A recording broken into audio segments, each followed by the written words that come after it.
Guys, so dito tayo sa Hamtik Antique, isa din sa kilala sa lugar dito ang struktura nila sa plaza na si Leandro Locsin Follion.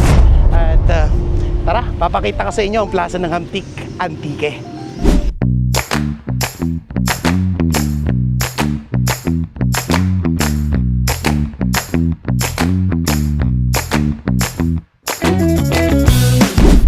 Ang Hamtik Antique, ang pangalan na Hamtik ay nagmula ito sa langgam. Langgam na tinatawag na local dito is Hantik, malalaking langgam na kulay itim. Funny fact guys, tara explore pa tayo. Hello guys, dito tayo sa pinakalumang simbahan dito sa Hamtik.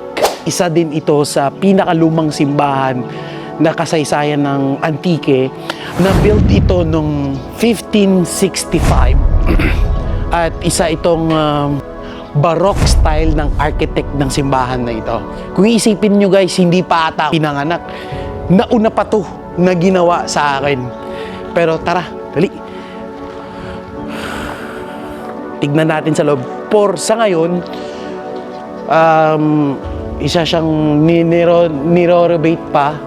Pero kung isipin mo, part din siya ng corals, no? Coral structure siya pa rin ng ginawa. Kaya tara, mag-explore pa tayo sa Hamtik Antique. Hello guys! Isa din ito sa magandang puntahan sa Hamtik Antique sa Malandag Bridge. Kung makikita nyo sa background ko guys, mga struktura ng mga datu before dito sa Antique. Ito, kung mapakita ko sa inyo sa drone mamaya guys, papakita ko sa inyo yung lugar.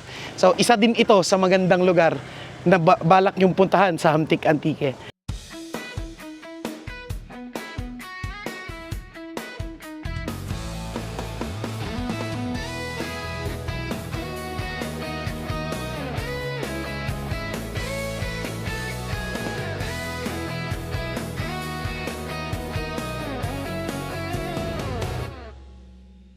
Tara, explore pa tayo sa susunod na municipal na naman.